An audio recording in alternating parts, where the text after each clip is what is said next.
Good afternoon. Good afternoon, ma'am.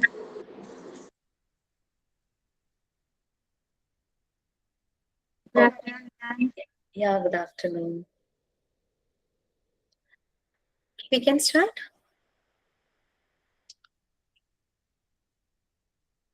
Prayer. Who is ready to do prayer?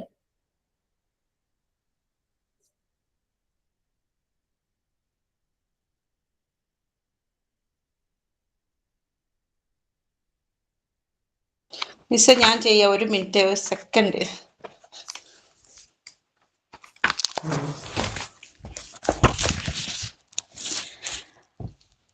Walking with the Lord, we are walking in the morning. Lift up your heads, you are walking with God. Singing to the Lord, we are singing in the sunshine. Lift up your heads, you are singing to the Lord. Hand in hand with everyone, we are walking, black and white and brown together, walking, singing new songs now, singing new loves. Walking to the Lord, we are walking in the morning. Lift up your hearts, you are walking with God. Thank you, ma'am, and thank you all.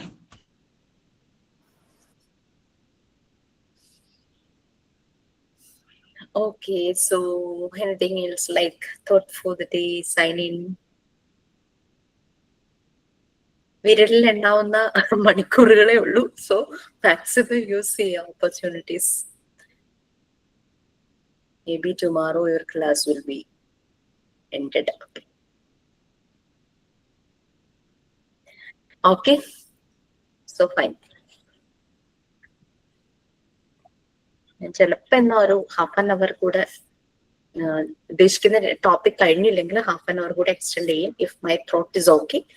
അല്ലെങ്കിൽ നാളെ 11 o'clock ആണെന്ന് അറിയാലോ. Okay, അഥവാ നമ്മൾക്ക് ആ 11 o'clock എനിക്ക് 12:30 class ഉണ്ട്. അതുകൊണ്ട് ടൈമിൽ കഴിഞ്ഞില്ലെങ്കിൽ നമുക്കൊരു നൈറ്റ് സെഷനും കൂടെ വെക്കാം നാളെ തന്നെ. നാളത്തെ ക്ലാസ് കൂടെ കഴിഞ്ഞിട്ട് നൈറ്റ് ക്ലാസ് പറയാന്ന് വിചാരിച്ചിട്ടാണ്. ഓക്കെ, സോ ഏകദേശം 200 ട്രെയിനീസ് ഉണ്ട് നിങ്ങളുടെ ബാച്ചിൽ അല്ലേ? അതിന്റെ ഒരു 1/4 പോലും ജോയിൻ ആവണില്ല. പക്ഷെ ഓക്കെ, എക്സാമിന്റെ ടൈം പറഞ്ഞപ്പോഴും പലരും ബുദ്ധിമുട്ട് പറഞ്ഞു. കാരണം ഈ ടൈം തന്നെയല്ലേ മോഡൽ എക്സാമിന് വെക്കണത്. അപ്പോൾ എല്ലാവരും ജോലിക്ക് പോണ ആൾക്കാരാണ് അധികം. റെക്കോർഡ് ക്ലാസ്സിനെ ആശ്രയിച്ചിട്ട് എല്ലാവരും ജോലിക്ക് പോണവരാ. അപ്പൊ മോഡൽ എക്സാമിന്റെ ടൈം അവർക്കൊക്കെ ബുദ്ധിമുട്ടാ. ഒന്ന് പറയൂ, ഇൻഫോം ചെയ്യൂ. ഇൻസ്റ്റിറ്റ്യൂട്ടിലെ പ്രസിഡന്റ് മാമിനെ വിളിച്ചൊന്ന് ഇൻഫോം ചെയ്യൂ. കുറേ പേർക്ക് ഒരേ ഇഷ്യൂ ആണെങ്കിൽ എന്തെങ്കിലും ഒന്ന് സോർട്ട് ഔട്ട് ചെയ്യാതിരിക്കില്ല. നമ്മൾ എല്ലാ ബാച്ചിനും അവരുടെ ക്ലാസ് ടൈമിൽ തന്നെ എക്സാം ആ ഒരു രീതിയിൽ കണ്ടക്ട് ചെയ്യുമായിരുന്നു. ഇപ്പൊ ഇവിടെ നോക്കിയാൽ തന്നെ അറിയാലോ, ലൈവ് ക്ലാസ്സിൽ അധികം ആരും ജോയിൻ ചെയ്യണില്ല, ജോലിക്ക് പോകുന്നില്ല. അതുകൊണ്ടാണ്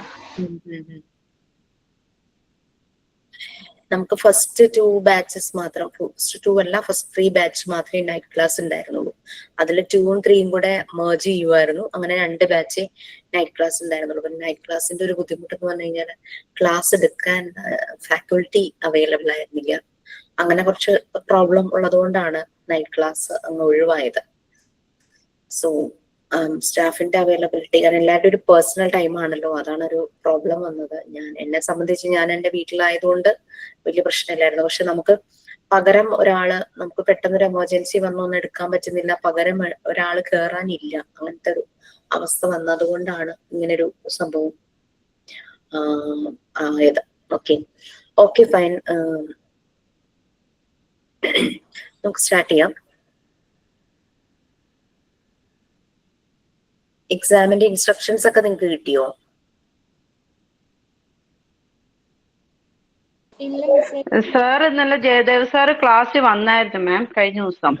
അപ്പോ ശരിക്കും പറഞ്ഞാൽ ഇംഗ്ലീഷിന്റെ മിസ് ക്ലാസ് ഉണ്ടായിരുന്നു. മിസ് ക്ലാസ് കഴിഞ്ഞ് വൈൻഡപ്പ് ചെയ്ത് പോവാന്ന് പറഞ്ഞു. ഞങ്ങളെല്ലാം അങ്ങനെ വൈൻഡപ്പ് ചെയ്ത് പോയി. അത് കഴിഞ്ഞിട്ടാണ് സാറ് കയറിയത്. അപ്പൊ അവിടെ ഇരുന്ന കുറച്ചു പേർക്ക് മാത്രമേ സാറിന്റെ ക്ലാസ് കിട്ടുള്ളൂ. ഒരു 5-6 ഒരു 8 പേർക്ക് കൂടുതൽ കാണില്ലായിരിക്കും. സാറൊന്നും നേരത്തെ ഇൻഫോം ചെയ്തുമില്ല. എന്നാൽ മിസ് വന്നപ്പോ പോലും പറഞ്ഞുമില്ല. ഞങ്ങളെല്ലാരും 12:45 12:50 വൈൻഡപ്പ് ചെയ്യാന്ന് മിസ് പറഞ്ഞു. ഞങ്ങൾ വൈൻഡപ്പ് ചെയ്ത് പോയി. അപ്പൊ അതുകൊണ്ട് ആ ക്ലാസ് കേൾക്കാത്തതിന്റെ ഒരു ഇതുണ്ട്. പിന്നെ റെക്കോർഡ് ക്ലാസ് ഇട്ടിട്ടുണ്ട് സാറ്. അത് അത്രയൊക്കെ ഉള്ളൂ. സാർ പെട്ടെന്ന് വന്നായിരിക്കും. ടീച്ചർ മിസ് അറിഞ്ഞിട്ടും ഉണ്ടാവില്ലായിരിക്കും സാറ് വന്നു എന്നുള്ളവരെ. അങ്ങനെ ആയിരിക്കും മാം. അതുകൊണ്ട് ഞങ്ങളൊന്നും കേട്ടില്ല. പിന്നെ റെക്കോർഡ് ക്ലാസ് കേട്ടതുകൊണ്ട് കാര്യങ്ങളൊക്കെ ഏകദേശം മനസ്സിലായി. നിങ്ങൾക്ക് ക്ലാസ് ഗ്രൂപ്പിൽ ഇൻസ്ട്രക്ഷൻസ് വരുമായിരിക്കും. നമുക്ക് ശരിക്കും എക്സാം എഴുതാനായിട്ടൊരു ഗൂഗിൾ ലിങ്ക് പ്രൊവൈഡ് ചെയ്യും. നമ്മളിപ്പോ ക്ലാസ് റൂമിൽ കയറാനായിട്ടൊരു ഗൂഗിൾ ലിങ്ക് ഉണ്ടാവുമല്ലോ, അതുപോലെ തന്നെ ഗൂഗിൾ മീറ്റിനുള്ള ഒരു ലിങ്ക് പ്രൊവൈഡ് ചെയ്യും. അത് ചിലപ്പോ ഇത്രയും കുട്ടികൾ ഉള്ളതുകൊണ്ട് 2 ബാച്ച് ആയിട്ട് ഡിവൈഡ് ചെയ്യും. Class room A, class room B എന്നും പറഞ്ഞിട്ട്, A, B എന്നോ 1, 2 എന്നോ അങ്ങനെ എന്തെങ്കിലും പറഞ്ഞ് ഡിവൈഡ് ചെയ്തിട്ട് ഈ 2ലേക്കും ക്വസ്റ്റ്യൻ പേപ്പറിന്റെ ലിങ്ക് അയക്കും. ഈ 2 ക്ലാസ്സിനുള്ളത്.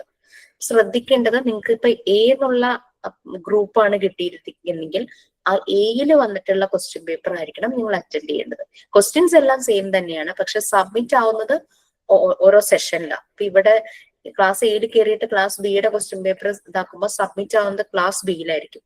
ആ ക്ലാസ്സിൽ ഇരിക്കുന്ന സാർ ഇൻവിജിലേറ്ററിന് അറിയില്ല. അതിലില്ലാത്തൊരു കുട്ടിയാണല്ലോ അവിടെ സബ്മിഷൻ വരുന്നത്. പിന്നെ അവര് തമ്മിൽ അങ്ങോട്ടും ഇങ്ങോട്ടും കമ്മ്യൂണിക്കേറ്റ് ചെയ്തൊക്കെ ചെയ്യേണ്ടി വരും.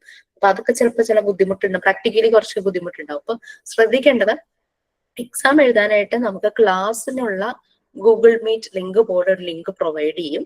പിന്നെ നിങ്ങളുടെ ഗ്രൂപ്പിൽ എക്സാമിന്റെ ആ ക്വസ്റ്റ്യൻ പേപ്പറിന്റെ ലിങ്കും പ്രൊവൈഡ് ചെയ്യും. അപ്പോൾ ഏത് ക്ലാസ്സിലാണോ എയിലുള്ള ആൾക്ക് വന്നിരിക്കുന്ന ക്വസ്റ്റ്യൻ പേപ്പർ വേണം എയിലുള്ള ആൾ അറ്റൻഡ് ചെയ്യാൻ, ബിയിലുള്ള ആൾക്ക് വന്നിരിക്കുന്ന ക്വസ്റ്റ്യൻ പേപ്പർ ആയിരിക്കണം ബിയിലുള്ള ആൾ അറ്റൻഡ് ചെയ്യാനായിട്ട്. 2ലും 2 ഇൻവിജിലേറ്റേഴ്സ് ആയിരിക്കും.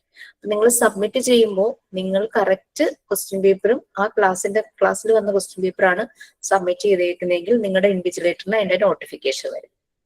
അതേസമയം നിങ്ങൾ മാറി ക്വസ്റ്റ്യൻ പേപ്പർ എടുത്തു, അപ്പുറത്തെ ക്ലാസ്സിലെ ക്വസ്റ്റ്യൻ പേപ്പറിന്റെ ലിങ്കിലാണ് അറ്റൻഡ് ചെയ്തെങ്കിൽ അവിടെയായിരിക്കും സബ്മിഷൻ നടക്കുന്നത്. ഇവിടെ ഇൻവിജിലേറ്റർ സബ്മിറ്റഡ് ആയി നിങ്ങൾക്ക് ലീവ് ചെയ്യാന്ന് പറയുമ്പോഴാണ് നമ്മൾ ക്ലാസ് ലീവ് ചെയ്ത് പോകേണ്ടത്.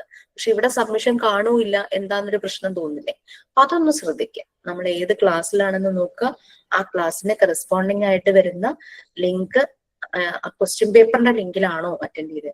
മൊബൈലിൽ നിന്നാണ് അറ്റൻഡ് ചെയ്യുന്നതെങ്കിൽ ഗൂഗിൾ മീറ്റ് ഇതുപോലെ ഓൺ ചെയ്ത് വീഡിയോ ഓൺ ചെയ്ത് വെക്കുക. ലിങ്കിൽ കയറി ക്വസ്റ്റ്യൻ പേപ്പർ നോക്കി അത് അറ്റൻഡ് ചെയ്തുകൊണ്ടിരിക്കുക. അപ്പൊ വീഡിയോ ഓൺ ചെയ്യണം എന്നാണ്. ചിലപ്പോ ഈ നെറ്റ്വർക്ക് ഇഷ്യൂസ് കാരണം പലപ്പോഴും ചിലപ്പോൾ വീഡിയോ ഒന്ന് ഓഫ് ആയി പോകും. അപ്പൊ അവിടെ നിന്ന് മാമിന് അറിയാതെ ഇൻസ്ട്രക്ഷൻസ് വരും, വീഡിയോ എല്ലാവരും ഓൺ ചെയ്യണം. കാരണം അതിന്റെ ഒരു ഓതന്റിസിറ്റി ആണല്ലോ, ഒരു ജെനുവിനിറ്റിയും കൂടിയാണ്, ഓൺലൈൻ കൂടിയാണ്.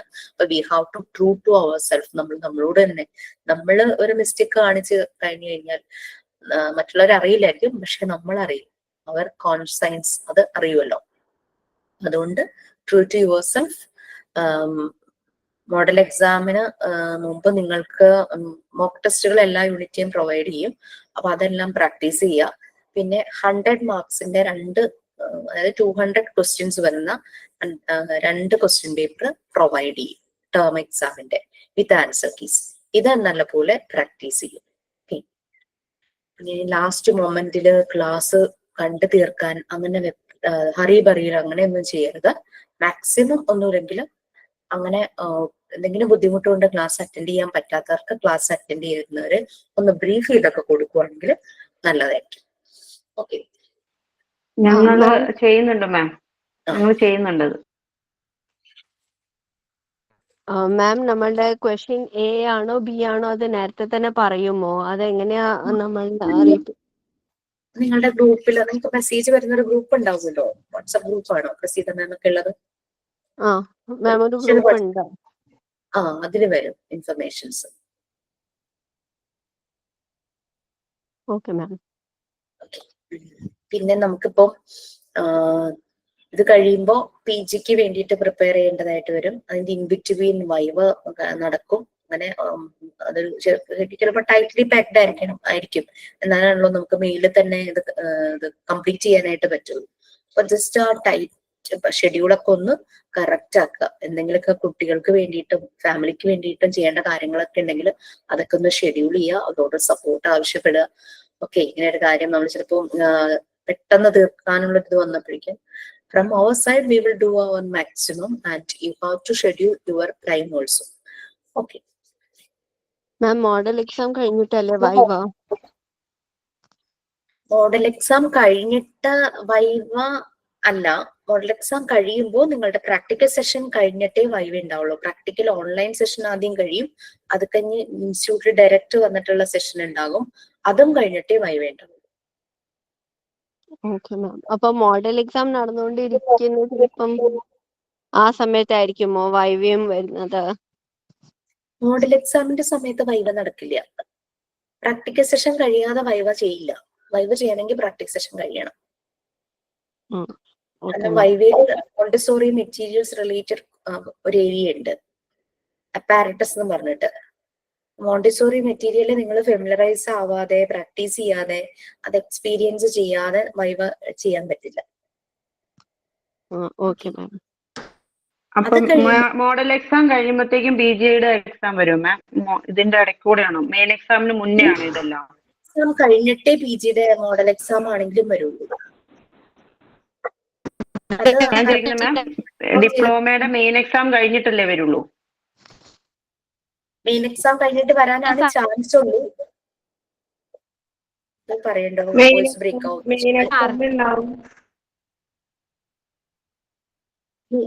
മെയിൻ എക്സാം എന്തായാലും മോഡൽ എക്സാം കഴിഞ്ഞ് വിത്തിൻ 1 വീക്ക് 5 ഡേയ്സിനുള്ള മെയിൻ എക്സാം കാണും. നമുക്ക് സ്കൂളുകളിലൊക്കെ അങ്ങനെ തന്നെയല്ലേ? മോഡൽ എക്സാം കഴിഞ്ഞ് ഒരു ദിവസം കഴിയുമ്പോ തന്നെ, ഒരാഴ്ച കഴിയുമ്പോ തന്നെ മെയിൻ എക്സാം ഒക്കെ വരില്ലേ? ആ മിസ്, അങ്ങനെ വരാറുണ്ട്. അതുപോലെ തന്നെ.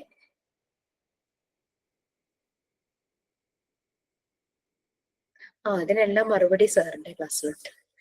എനിക്കിപ്പോ ഡേറ്റ് കൺഫർമേഷൻ മോഡലിന്റെ മാത്രമേ കിട്ടിയിട്ടുള്ളൂ. അതുകൊണ്ട് എനിക്ക് കൂടുതൽ ഒതന്റിക് ആയിട്ട് നിങ്ങളോട് ഇന്ന സമയത്ത് നടക്കും എന്ന് എനിക്ക് പറയാൻ പറ്റില്ല. Okay okay fine. Okay, thank U. Convocation it is after PG exam only. അതിപ്പോ ഏത് ടൈമിൽ വരും നമുക്ക് പറയാൻ പറ്റില്ല. ഓക്കെ, ഇത്രയും 200 പേരുടെ വൈവ കഴിയണം, മാർക്ക് എൻട്രി ചെയ്യണം, സർട്ടിഫിക്കറ്റ്സ് റെഡിയാക്കണം. നല്ലൊരു പണി തന്നെയുണ്ട്. അപ്പോ അതിനൊരു കോൺവെക്കേഷനിലേക്കുള്ള ദൂരം ഇച്ചിരി ഉണ്ടാവും. കാരണം MT4 ഇറങ്ങുവാണല്ലോ. അവരുടെ ഒപ്പത്തിനൊപ്പം നിങ്ങളും ഇറങ്ങാനുള്ള ഒരു പ്രിപ്പറേഷൻസിലല്ലേ നമ്മള്.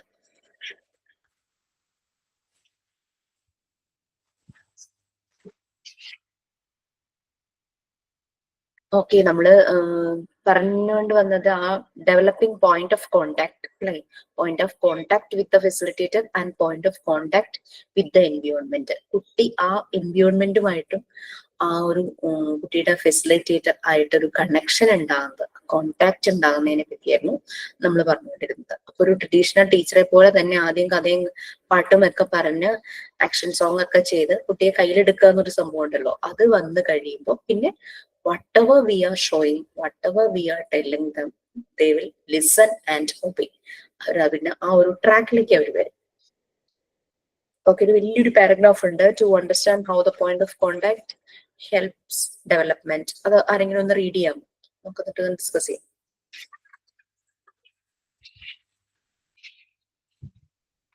Yes, please.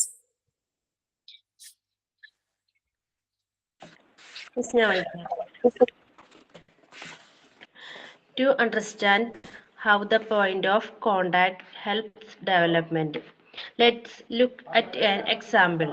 In their presentation of the sensorial materials, children are given new sounds, new shapes, etc. The main purpose of it is not just being new sounds, new shapes, but bearing order into this new impression. The difficulty or the error that the child is to discover and understand must be detached in a single bit of material.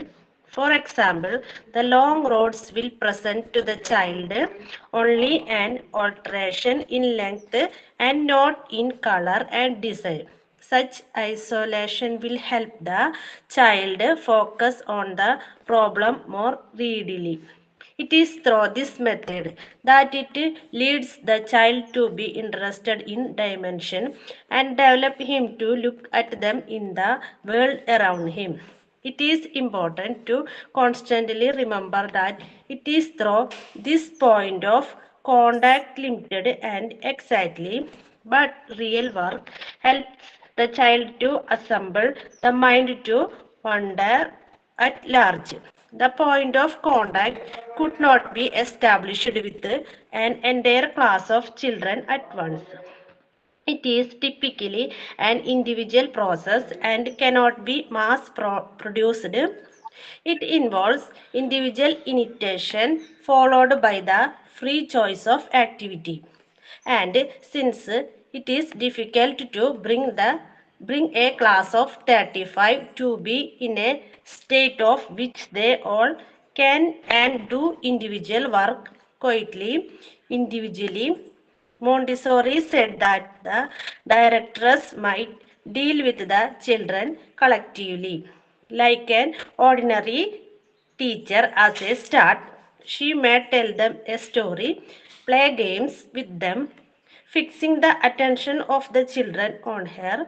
However, she should not do these things later, as points of contact are set up between the individual children and the materials, and the child will tend to turn more and more to the materials and away from the directress. How must increase and I must decrease. ഇത് പറഞ്ഞതാണോ കഴിഞ്ഞ ക്ലാസ്സിൽ? എനിക്ക് എവിടെയോ ഏതോ ഒരു ക്ലാസ്സിൽ ആരോടോ പറഞ്ഞ പോലെ തോന്നുന്നു. Okay, so point of start ചെയ്തിരുന്നോ? നിങ്ങൾക്കാണോ മറ്റേ ബാച്ചിലാണോ എന്നൊരു ഡൗട്ട്. ഈ പോയിന്റ് പറഞ്ഞിരുന്നു. യെസ്. ഓക്കെ, നമ്മൾ ട്രഡീഷണൽ ടീച്ചറെ പോലെ തന്നെ ആദ്യം ഒരു കണക്ഷൻ എസ്റ്റാബ്ലിഷ് ചെയ്യണം. അവിടെ ഒരു ബോണ്ടിങ് നമ്മൾ ആക്കിയെടുക്കണം, അല്ലെ? ഒരു റാപ്പോ ബിൽഡ് ചെയ്യണം. അപ്പോൾ എന്നിട്ട് അതിലൂടെ വേണം കുട്ടിയെ മെറ്റീരിയൽസിലേക്ക് ശ്രദ്ധ തിരിച്ചുവിടാൻ. ആദ്യം കാണിക്കുമ്പോൾ ഒരു വലിയ ഇൻട്രസ്റ്റ് ഒന്നും കാണിക്കില്ലായിരിക്കും, പിന്നെ അവരത് ശ്രദ്ധിച്ച് അവരത് ചെയ്യാനായിട്ട് തുടങ്ങും. അപ്പൊ നമ്മൾ പതുക്കെ വിഡ്രോ ചെയ്യണം. അതായത് he must increase and I must decrease എന്നുള്ള രീതിയിൽ അങ്ങനെ ഓരോ മെറ്റീരിയൽസും. ചിലപ്പോൾ ചിലത് ചെയ്യാൻ അവർ വലിയ ഇൻട്രസ്റ്റ് കാണിക്കില്ല, അപ്പൊ നമുക്ക് മാറ്റാം. അവരുടെ ഏരിയ ഏതിലായിരിക്കും? സെൻസോറിയൽ ഏരിയ ആയിരിക്കാം, ചിലപ്പോൾ മാത്തമാറ്റിക്കൽ ഏരിയ ആയിരിക്കും, ചിലപ്പോൾ അവർക്ക് ലാംഗ്വേജ് ഏരിയയിലായിരിക്കും കാര്യങ്ങൾ ചെയ്യാൻ താല്പര്യം ഉണ്ടാവും. അങ്ങനെ ഏതാണോ അവരുടെ ഇൻട്രസ്റ്റ് ആ വരുന്നതിനനുസരിച്ച് ആ ഒരു ആക്ടിവിറ്റീസിലേക്ക് അവരെ മാറ്റി മാറ്റി കൊണ്ടുവരണം. ഓക്കെ, ഇവിടെ നമ്പർ റോഡ്സിന്റെ കാര്യം പറയുന്നുണ്ട്. നമ്പർ റോഡ്സ് ഞാൻ പറഞ്ഞു തന്നിരുന്നു തോന്നുന്നു. Number rods shape, number rods നമുക്ക് 2 ടൈപ്പ് ഉണ്ട്.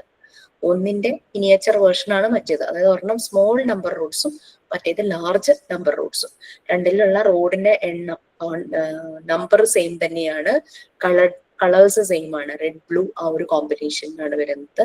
അസെൻഡിങ് ഓർഡർ ഡിസെൻഡിങ് ഓർഡർ മനസ്സിലാവും, ഷേപ്പ് മനസ്സിലാകും, മോർ ലെസ് എന്നുള്ള കൺസെപ്റ്റ് കിട്ടും, പിന്നെ ഈവൻ ഓഡ് എന്നുള്ള കൺസെപ്റ്റ് കിട്ടും. അങ്ങനെ പല ഓരോ മെറ്റീരിയലിനും ഓരോ പർപ്പസ് ഉണ്ട്. വെറുതെ എന്തെങ്കിലും ഉള്ള രീതിയിൽ ഉണ്ടാക്കി വെച്ചിട്ടുള്ള മെറ്റീരിയൽ അല്ല മോണ്ടിസോറി മെറ്റീരിയലുണ്ട്. ഓരോന്നിനും ഓരോ പർപ്പസ് ഉണ്ട്. Next, the Montessori teacher roles and responsibilities.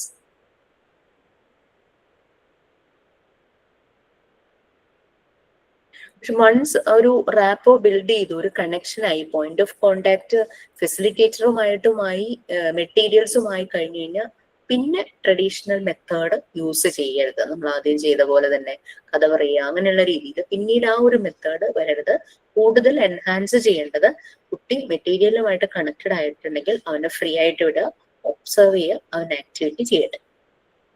Next, Montessori teacher roles and responsibilities. നമുക്ക് വൈഡ് ആണ് ഇത്, ബട്ട് ഒരു സർട്ടൻ പോയിന്റ്സ് ഇവിടെ തന്നിട്ടുണ്ട്. അതിലൊരു ഫസ്റ്റ് 6 പോയിന്റ്സ് ആരെങ്കിലും ഒന്ന് റീഡ് ചെയ്യാം. ഞാൻ വായിക്കാം.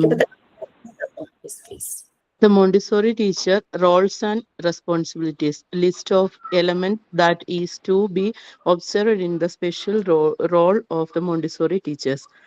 Point 1. The Montessori teacher is the dynamic link between the child and the prepared environment.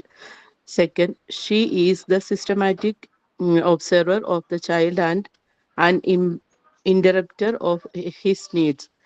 Third, she is an experimenter tailoring the environment to meet his uh, perceptions of the child's needs and interest and objectively nothing the results. For the Montessori teacher is a programmer preparing the environment and keeping it in perfect condition, adding to it and removing materials as needed. 5. She is an evaluator judging the effectiveness of her own work and the environment every day. She must also evaluate the progress of each child. 6. She is a respecter and protector of the child. She must know when to step in and set limits of lending a helping hand, and when it is in the child's best interest to step back and not interfere. Thank you, ma'am.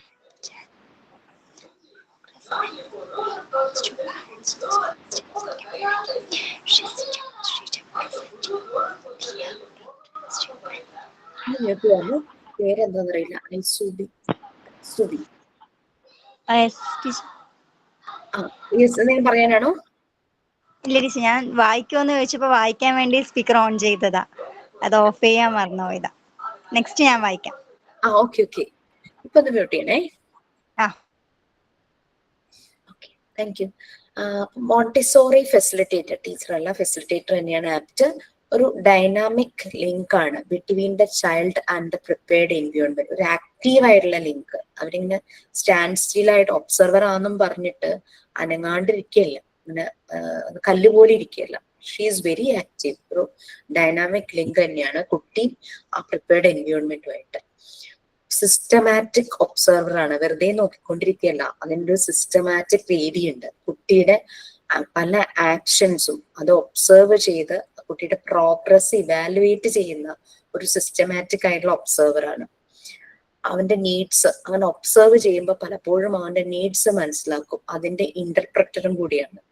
പലപ്പോഴും non verbal quiz ഉണ്ടാവും അവന്, അത് മനസ്സിലാക്കി. ഇവൻ ചിലപ്പോൾ തേഴ്സ്ഡി ഇതൊക്കെ ഉണ്ടാവും. So ആ നീഡ് മനസ്സിലാക്കാൻ അവന് പോകാൻ മടി കാണിക്കുവോ അങ്ങനെ എന്തെങ്കിലും ആണെങ്കിൽ definitely she will support. Okay, ഒരു എക്സ്പെരിമെന്റർ ആണ്. ആ ഒരു എൻവയോൺമെന്റിന്റെ ഒരു മെൻഡർ എന്ന് പറയാം. ടൈലർ ചെയ്തുകൊണ്ടിരിക്കുകയാണ് അവിടുത്തെ ഓരോരോ കാര്യങ്ങളും. ഒരു കുട്ടിയുടെ പെർസെപ്ഷൻ ആ കുട്ടിക്ക് വേണ്ടുന്ന രീതിയിൽ അതിനെ മോൾഡ് ചെയ്തുകൊണ്ടിരിക്കുകയാണ്. The same thing we are doing here also. I'm very gladly I just wish to share something. നമുക്ക് 4 പേര് നാഗാലാൻഡിൽ നിന്ന് ജോയിൻ ചെയ്തിട്ടുണ്ട് മോണ്ടിസോറി കോഴ്സിന് വേണ്ടിയിട്ട്. ആദ്യം ഒരു കുട്ടിയായിരുന്നു ജോയിൻ ആയത്. അതിവിടെ മാള എന്ന് പറയുന്ന സ്ഥലത്ത് ഒരു സ്കൂളുണ്ട്, ഹോളിഡേ സ്കൂൾ. നോർമലായിട്ടാണ് കൂടുതൽ സ്റ്റാഫ്. അവിടെ നിന്ന് ഒരു കുട്ടി ജോയിൻ ചെയ്തു, കിം.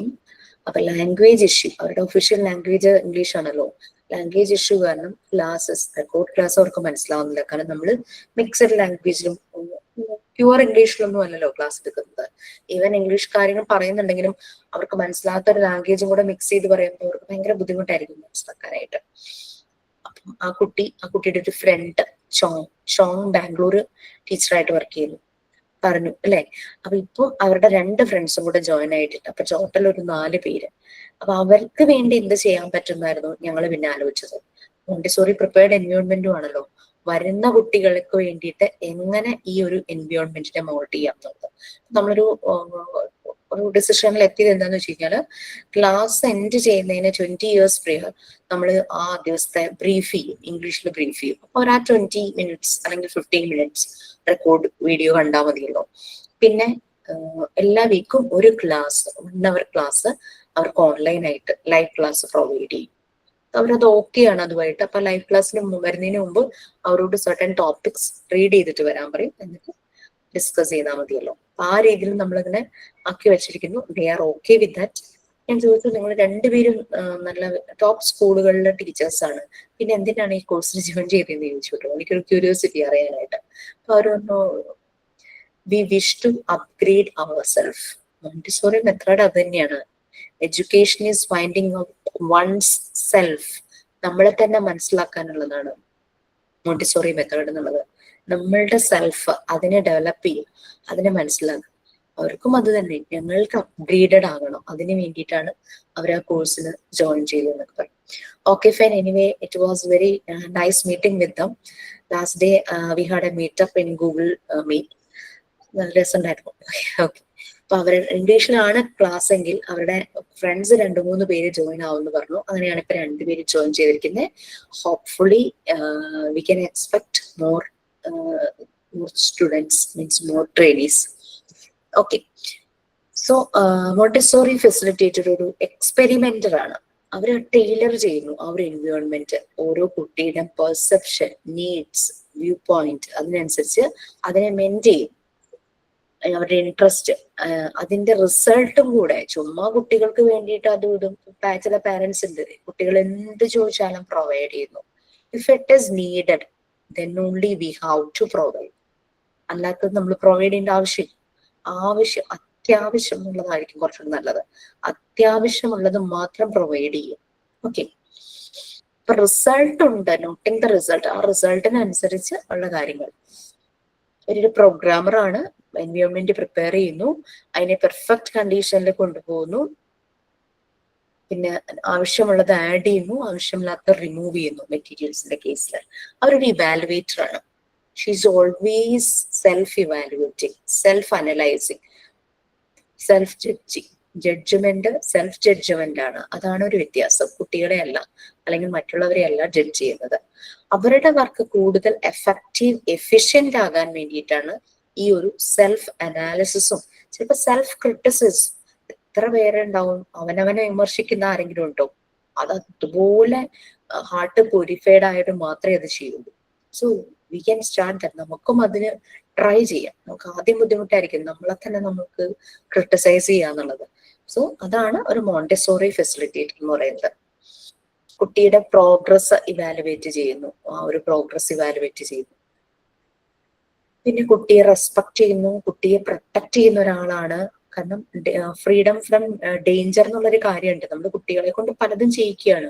ഫ്രൂട്ട്സ് കട്ട് ചെയ്യുന്നു, വെജിറ്റബിൾസ് കട്ട് ചെയ്യുന്നു, ലെമണേഡ് ഉണ്ടാക്കിക്കുന്നു, കുക്കീസ് ഉണ്ടാക്കിക്കുന്നു, ഓക്കെ, അങ്ങനെ പല പല കാര്യങ്ങൾ ചെയ്യിക്കുന്നുണ്ട്. വാട്ടർ ഫില്ല് ചെയ്യുന്നു, വലിയ കണ്ടെയ്നേഴ്സിലേക്കൊക്കെ ഓരോ കാര്യങ്ങളൊക്കെ ഫില്ല് ചെയ്യുന്നു. അപ്പൊ അങ്ങനെ സോ ആ ഒരു പ്രൊട്ടക്ടറാണ്. കുട്ടി ചെയ്യുന്ന കാര്യങ്ങൾ ഒബ്സർവ് ചെയ്യുന്നു. ഒരു പ്രശ്നം വന്നാൽ എത്രയും പെട്ടെന്ന് ആക്ട് ചെയ്യേണ്ട രീതിയിൽ തന്നെ അവർ നിൽക്കും. അവർക്കറിയാം എപ്പോഴാണ് കുട്ടിയുടെ അടുത്തേക്ക് ചെല്ലേണ്ടതും എപ്പോഴാണ് അവരെ സപ്പോർട്ട് ചെയ്യേണ്ടതെന്നുള്ളതും അവർക്കറിയാം. നമ്മള് കുട്ടിക്ക് ഇപ്പൊ നമ്മൾ വരണ്ടാവൻ തന്നെ ചെയ്തോളുന്നുണ്ടെങ്കിൽ ഇന്റർഫെയർ ചെയ്യേണ്ട ആവശ്യമില്ല. സ്റ്റെപ്പ് ബാക്ക് ചെയ്ത് തന്നെ നിൽക്കണം. ഓക്കെ. അൽ സുബി വായിച്ചു 7 തുടങ്ങി 11 വരെ ലാസ്റ്റ്. മാം അതൊന്ന് സ്ക്രോൾ ചെയ്യാൻ പറ്റും? ഞാൻ ഫോണിൽ നോക്കിയിട്ടാ വായിക്കുന്നത്. 7 തൊട്ട് 9 വരെ ഉള്ളൂ.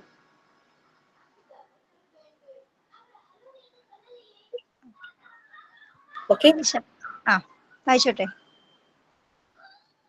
The Montessori teacher is a supporter, offering warmth, security, stability, and judgmental acceptance to each child.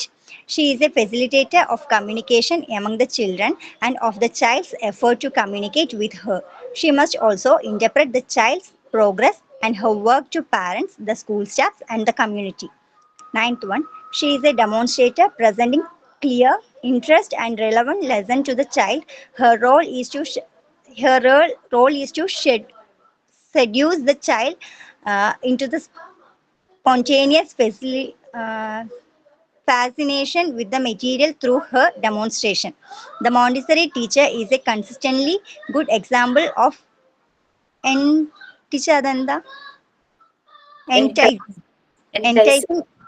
enticing behavior for the children, following the ground rule of class herself and exhibiting a sense of calm, consistency, grace, and courtesy, and demonstrating respect for the child. She is an arbitrator.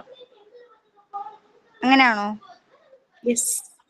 Arbitrator consistently working to teach courteous അല്ലേ? Courteous. Courteous. Cortez എന്നല്ല, courteous എന്ന് പറഞ്ഞ പറയില്ലേ, ഒരു gratitude, അങ്ങനെയൊക്കെ ഒരു meaning വരും. Courteous behavior and conflict resolution.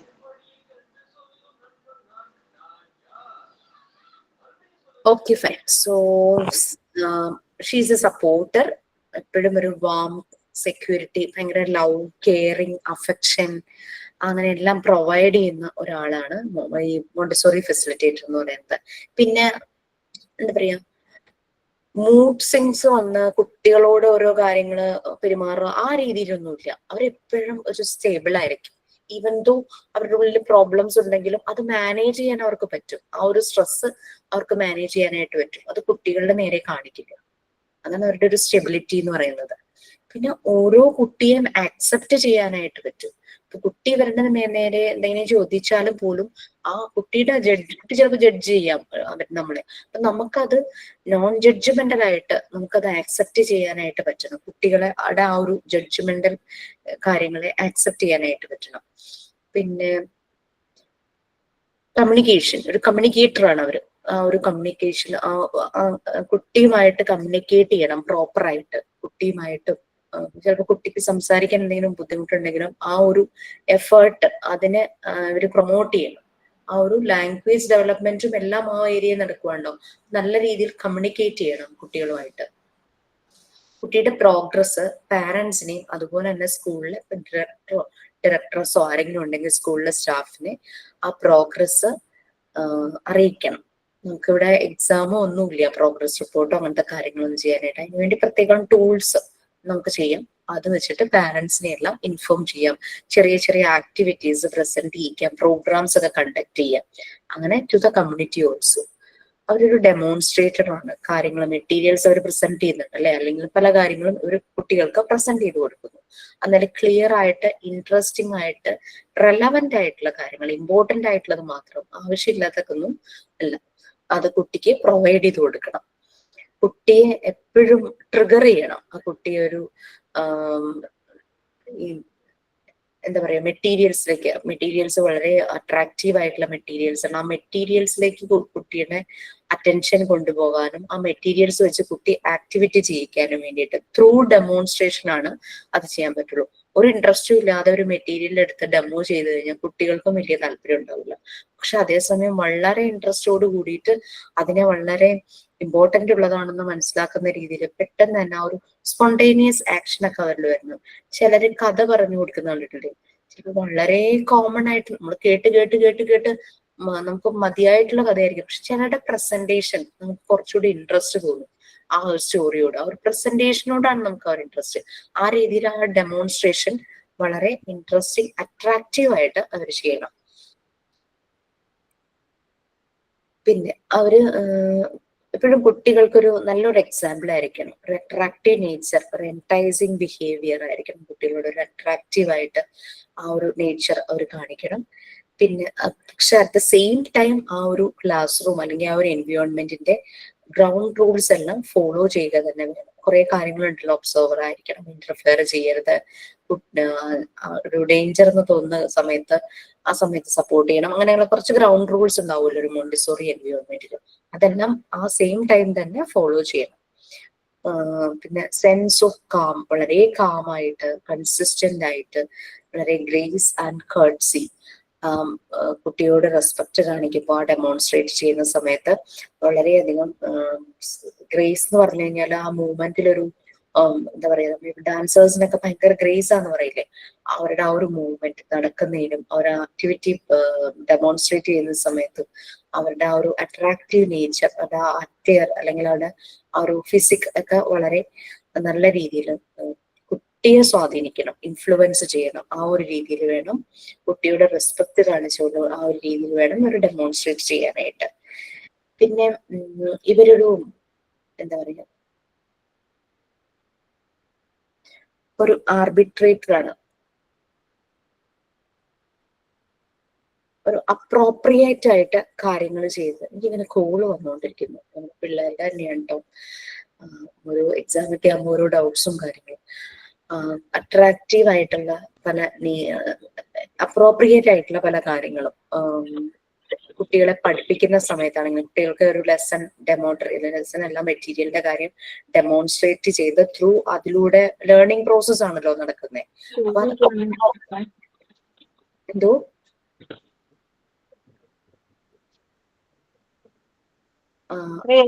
Attend ചെയ്ത് നോക്കിയേ. എല്ലാത്തിലും നമുക്കറിയുന്ന കാര്യങ്ങൾ തന്നെയാണ്. പറയുമോ?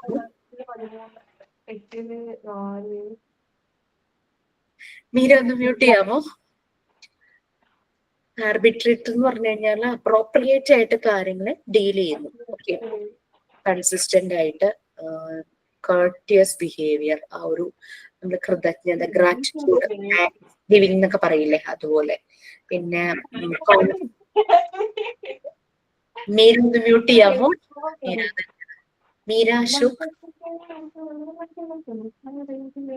മീര ഒന്ന് മ്യൂട്ട് ചെയ്യാമോ പ്ലീസ്?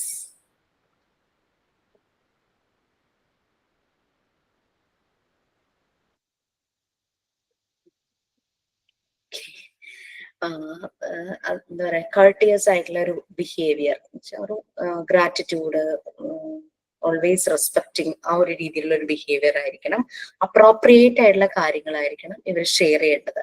ആവശ്യമില്ലാത്ത നീഡ്സ്, എന്താണോ നീഡ്സ് അത് മാത്രം ഷെയർ ചെയ്യുക. ആവശ്യമില്ലാത്ത കാര്യങ്ങൾ ഷെയർ ചെയ്യേണ്ടതായിട്ട് വരില്ല. ഓക്കെ, സോ ഇത്രയും കാര്യങ്ങളായിരുന്നു നമ്മൾ മോണ്ടിസോറി ഫെസിലിറ്റേറ്ററിന്റെ റോൾസ് ആൻഡ് റെസ്പോൺസിബിലിറ്റിയിൽ പറഞ്ഞത്. മോസ്റ്റ് പ്രോബബ്ലി നമ്മൾ വൺസ് ഈ ഒരു ഇത് ഡീൽ ചെയ്യാൻ തുടങ്ങുമ്പോൾ അത് നമുക്ക് താനേ വരും.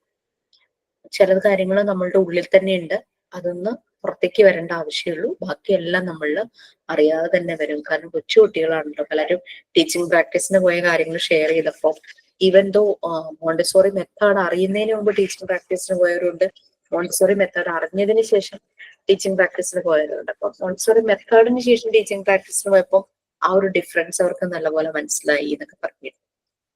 Okay, next work cycle and process of observation. നമ്മൾ പറഞ്ഞു ഒരു പ്രോഗ്രസ്, കുട്ടിയുടെ പ്രോഗ്രസ് അനലൈസ് ചെയ്യണം. അതെങ്ങനെ ചെയ്യണം, അങ്ങനെയുള്ള കാര്യങ്ങളൊക്കെ പാരന്റ്സിനെ ഇൻഫോം ചെയ്യണം, സ്കൂളിലെ മറ്റ് സ്റ്റാഫിനെ ഇൻഫോം ചെയ്യണം, കമ്മ്യൂണിറ്റി ഇൻഫോം ചെയ്യണം എന്ന് പറഞ്ഞു. എങ്ങനെ നമുക്ക് ആ ഒരു വർക്ക് സൈക്കിൾ, അതെങ്ങനെ നമുക്ക് അതിന്റെ പ്രോഗ്രസ് റിപ്പോർട്ട് എഴുതാൻ നമ്മൾ പരീക്ഷകൾ കണ്ടക്ട് ചെയ്യുന്നില്ല മോണ്ടിസോറി എൻവയോൺമെന്റ്, അതെങ്ങനെയാണെന്നുള്ളതാണ് നെക്സ്റ്റ് വരുന്നത്.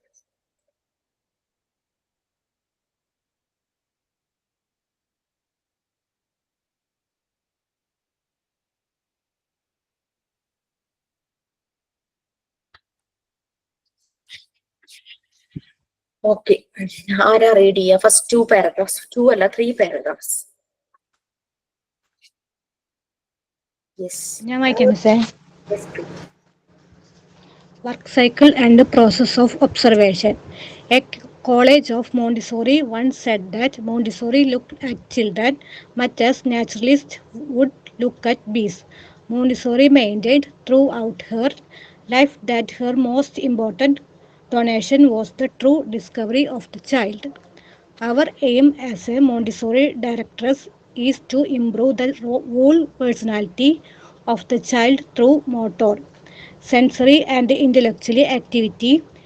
We want to observe to learn more about the child, about his specific needs and the sensitive period that the child goes through.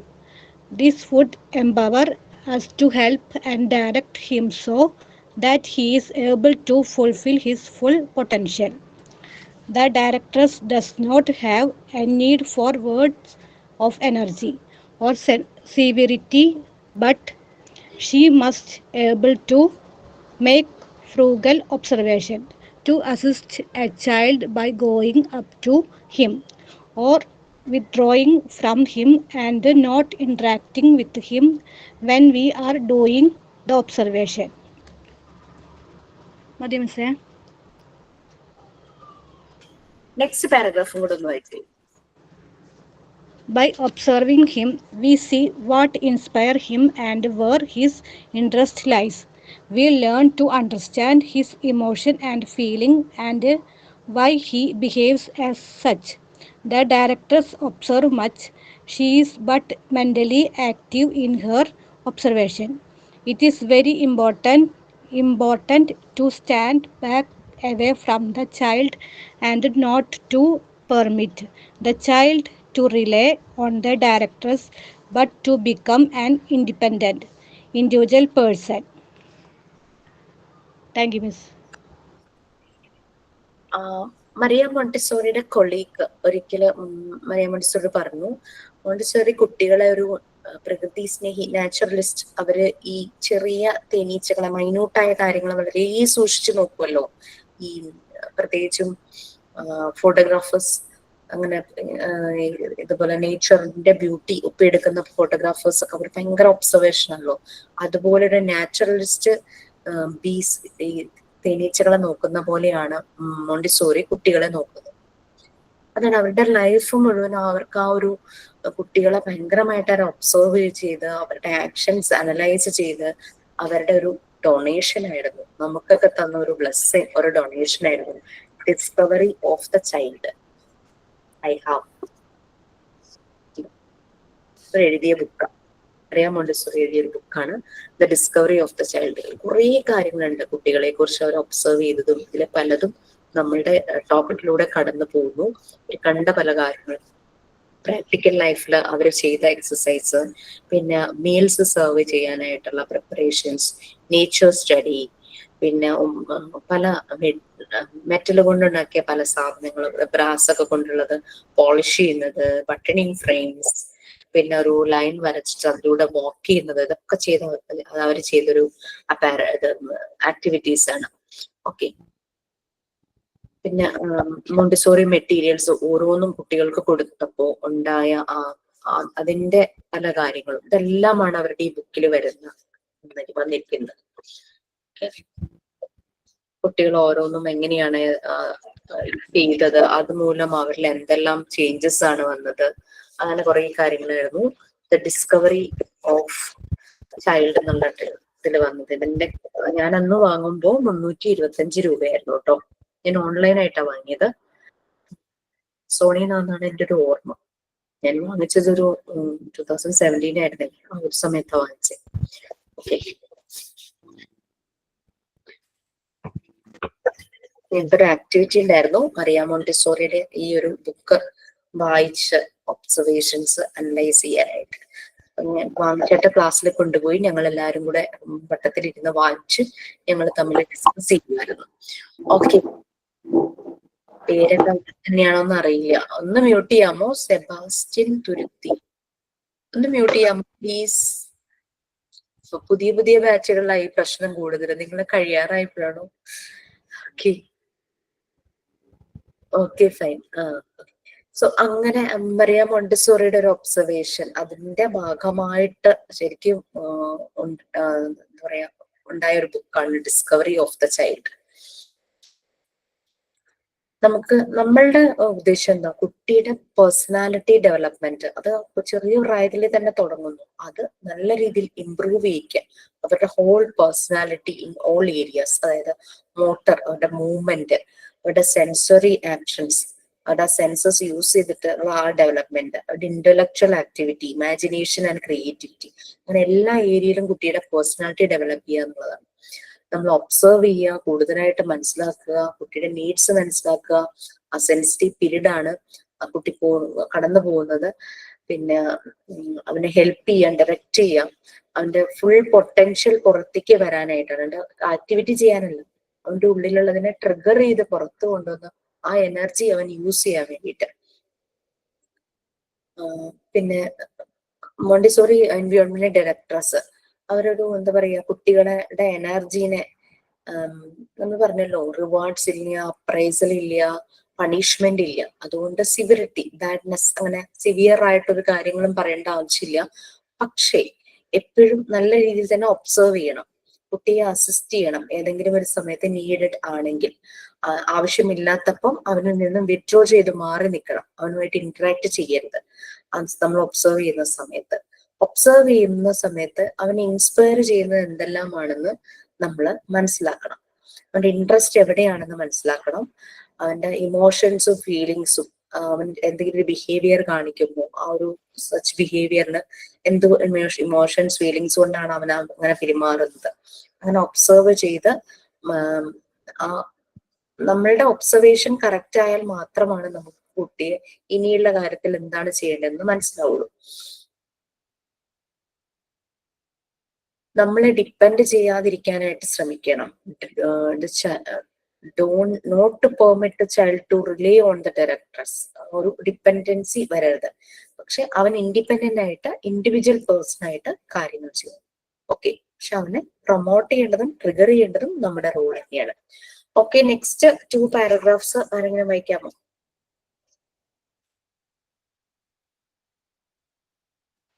ഞാൻ വായിക്കാം മാം.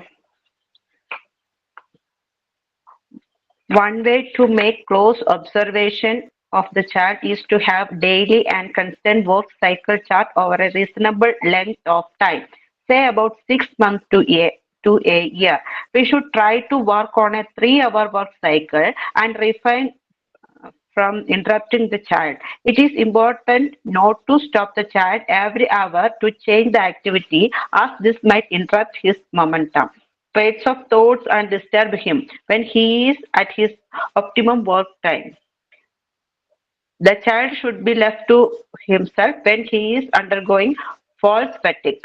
That is a point when he gets very restive. There is no need for us to come to the rescue of the child to settle himself down and resume his activity or work when he is ready. The child is usually able to go back and start a new on activity or resume his activity with a broad level of concentration.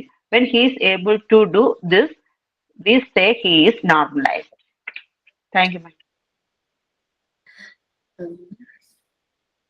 നമ്മളിതൊരു observation പറഞ്ഞല്ലോ, നമ്മൾ അതിൽ നല്ല രീതിയിൽ തന്നെ കോൺസെൻട്രേഷനോടുകൂടി observation ചെയ്യണം എന്ന് പറഞ്ഞു. അത് നമ്മളുടെ ഡെയിലി ആക്ടിവിറ്റിയുടെ ഭാഗം. നമ്മൾ ലെസൺ പ്ലാൻ പ്രിപ്പയർ ചെയ്യുന്നുണ്ട്. ചിലയിടത്ത് പോകുമ്പോൾ ടീച്ചിങ് പ്രാക്ടീസിന് ടീച്ചിങ് മാനുവൽ ആണ് നമ്മൾ മോണ്ടിസോറി മെത്തേഡിൽ നമ്മൾ ചെയ്തത്. നമ്മൾ അങ്ങനെ ഒരു സിസ്റ്റമാറ്റിക് ആയിട്ട് നമ്മൾ ആ ഒരു കാര്യം ചെയ്യുന്നില്ലേ, അതുപോലെ ഈ ഒബ്സർവേഷനും നമുക്ക് സിസ്റ്റമാറ്റിക് ആയിട്ടൊരു വർക്ക് സൈക്കിൾ പ്രിപ്പയർ ചെയ്യാം. നെക്സ്റ്റ് പേജിൽ അതിന്റെ ആ ഒരു ചാർട്ട് നമുക്ക് കാണാനായിട്ട് പറ്റും.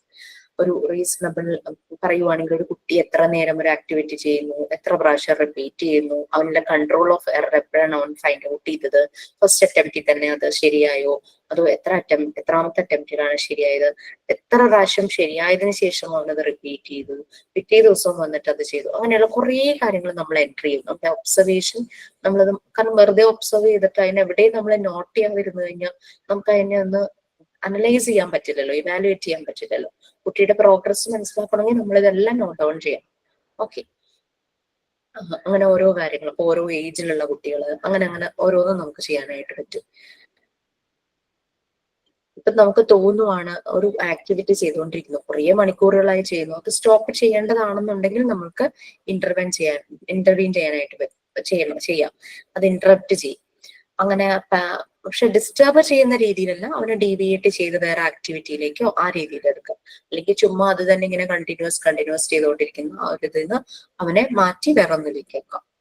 പിന്നെ ഇവിടെ ഫോൾസ് ഫറ്റിഗ്, ഒരു എന്താ പറയാ, ചില കുട്ടികൾ മടി കാണിക്കും അല്ലെ, ചില സമയത്ത് അവർക്കത് ചെയ്യാൻ അവർക്കൊരു മടി, അതിനോടൊന്നും താല്പര്യമില്ലാത്ത രീതിയിൽ അങ്ങനെ മടി കാണിക്കും.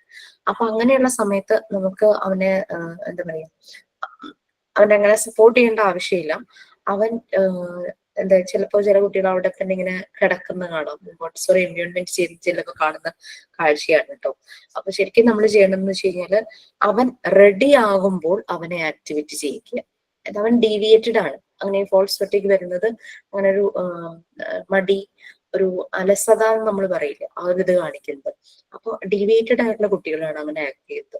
അപ്പൊ അവനെ അവൻ എന്താ പറയാ, തിരിച്ചു വന്നവൻ വീണ്ടും ഒന്നല്ലെങ്കിൽ പുതിയ ആക്ടിവിറ്റിയോ അങ്ങനെ എന്തെങ്കിലും ചെയ്യാനായിട്ട് തുടങ്ങി അതിൽ കോൺസെൻട്രേറ്റ് ചെയ്യുമ്പോഴാണ് അവൻ നോർമലൈസ്ഡ് ആവുന്നത്. മേ ബി അതിന് ദിവസങ്ങൾ എടുക്കാം. പെട്ടെന്ന് തന്നെ ഒറ്റ ദിവസം തന്നെ അവനെ നമുക്ക് ചേഞ്ച് ചെയ്യാൻ പറ്റില്ല. അതുകൊണ്ടാണ് നമ്മൾ ഇടപെടരുതെന്ന് പറയുന്നത്. വാച്ച് ചെയ്യാം, അവൻ എന്താ ചെയ്യാൻ പോകുന്നതെന്നുള്ളത് വാച്ച് ചെയ്യാം. ചിലപ്പോൾ കറങ്ങിയൊക്കെ നടക്കും. ഏതെങ്കിലും ഒരു കുട്ടീന്റെ ആക്ടിവിറ്റി ചെയ്യുന്ന കാണുമ്പോൾ ചിലപ്പോൾ അവനൊരു ഇൻട്രസ്റ്റ്, ഒരു ട്രിഗർ വരും അതങ്ങ് ചെയ്യാന്നുള്ളത്. അവനത് സ്റ്റാർട്ട് ചെയ്ത് അവനത് ചെയ്യാൻ തുടങ്ങുമ്പോൾ is on the journey to normalization.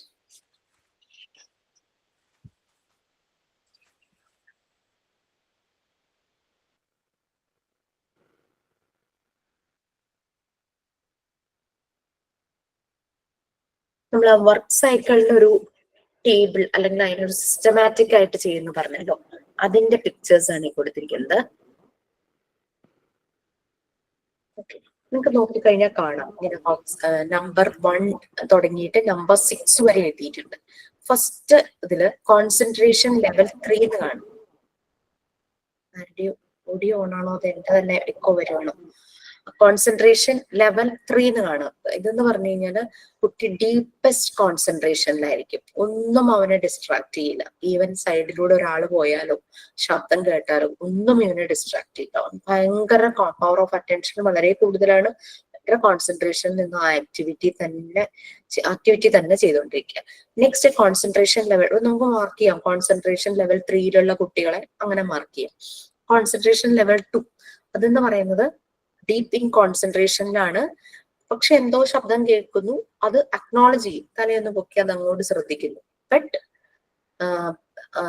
തിരിഞ്ഞ് വീണ്ടും അവന്റെ വർക്കിലേക്ക് തന്നെ he will came back. അങ്ങനെ ആ ഒരു രീതിയിൽ വരും. അതാണ് കോൺസെൻട്രേഷൻ ലെവൽ 2 വരുന്നത്. Next concentration level 1. ഇത് ഒരു സൂപ്പർഫിഷ്യൽ കോൺസെൻട്രേഷൻ ആണ്. കുട്ടികൾ ഈസിലി ഡിസ്ട്രാക്റ്റഡ് ആകും. അവർ ആക്ടിവിറ്റിയിൽ പിന്നെ അവര് അറ്റൻറ്റീവായിട്ട് ചെയ്യില്ല. അവര് പെട്ടെന്ന് തന്നെ എന്ത് ശബ്ദവും, ചെറിയ ശബ്ദമാണെങ്കിലും വലിയ ശബ്ദമാണെങ്കിലും, ഒരാൾ അതിലെ പാസ് ചെയ്താലും ഒക്കെ മതി. വേറെ എന്താ പറയാ, ഏതെങ്കിലും ഒരു കുട്ടി എന്തെങ്കിലും ആക്ടിവിറ്റി ചെയ്യുന്നതിന് എന്തെങ്കിലും ശബ്ദം വല്ലതും കേട്ടാലും മതി, ഇവര് ഭയങ്കരമായിട്ട് ഡിസ്ട്രാക്റ്റഡ് ആവും. നെക്സ്റ്റ് ക്യൂസൻസ്.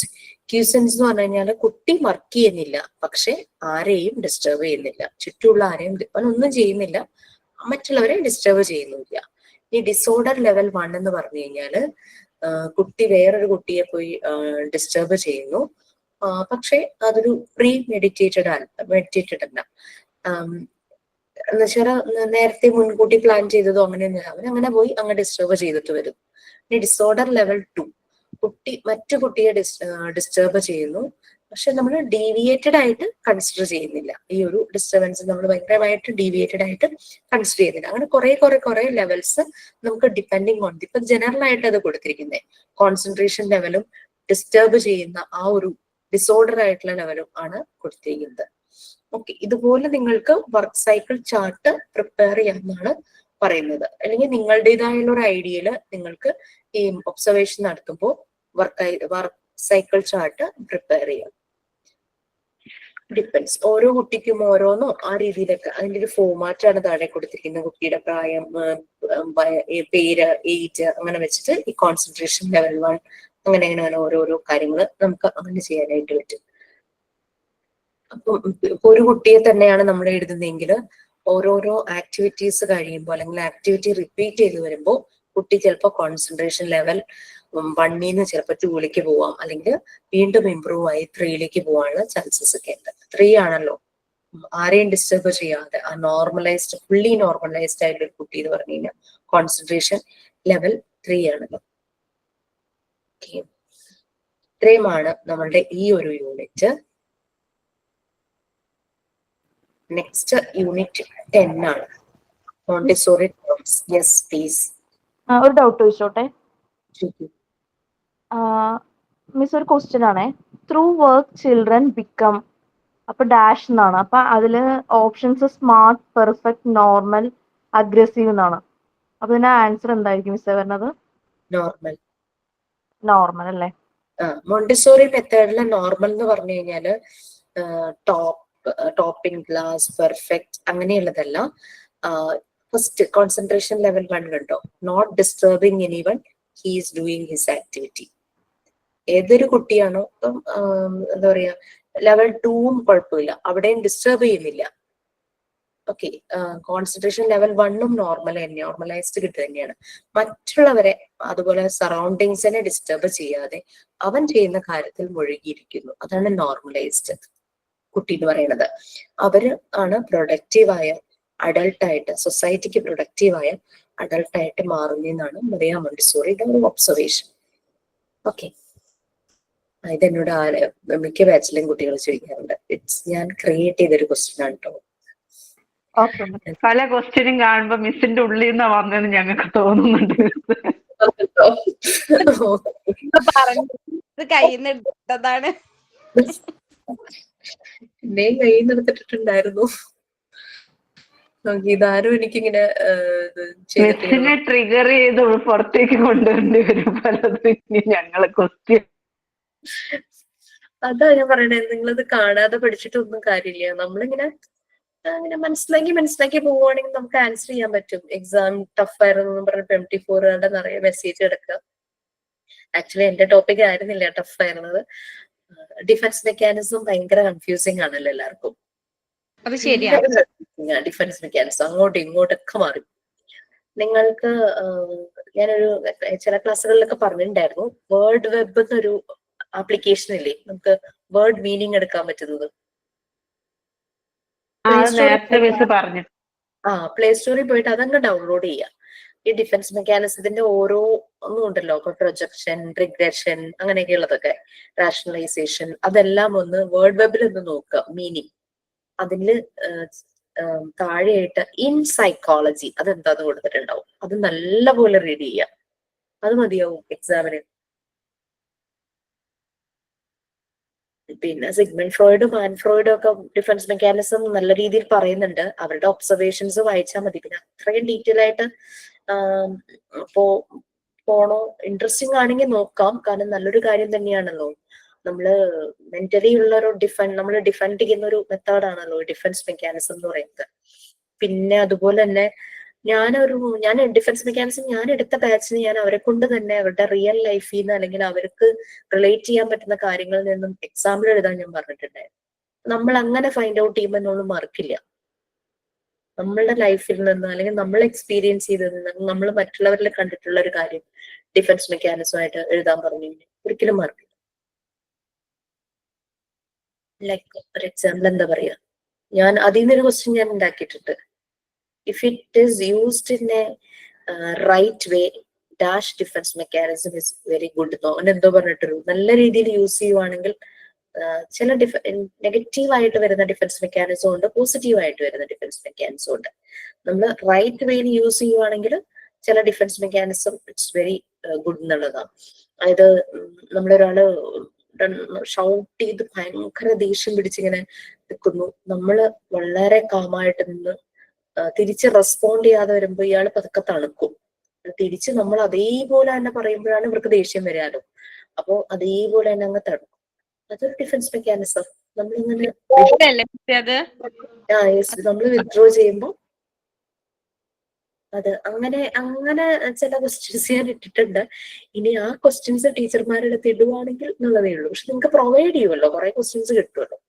അല്ലെ ടേം 1 ടേം 2 MT1കാർക്കും MT 2 and 3 ഒരു ബാച്ചാ. അവർക്ക് 100 ക്വസ്റ്റ്യൻസ് മോഡ്യൂൾ 1ന്റെ ടേം എക്സാമിനേഷൻ എന്ന് കൊടുത്തിരുന്നത് എല്ലാ ബാച്ചിനും പ്രൊവൈഡ് ചെയ്യുന്നുണ്ട് വിത്ത് ആൻസർ കീസ്. മോഡ്യൂൾ 1ലെ ഓൾമോസ്റ്റ് 100 ക്വസ്റ്റ്യൻസ് ഉണ്ടായിരുന്നു. ഒരു 63 ക്വസ്റ്റ്യൻസ് എന്തോ ഞാൻ ഇട്ടിരിക്കണേന്ന് തോന്നുന്നു. മോഡ്യൂൾ മറ്റേ അടുത്ത ബാച്ചിന് കുറച്ചും കൂടെ കൂടുതൽ ഞാൻ തന്നെ ഇട്ടിരിക്കണേന്ന് തോന്നുന്നു.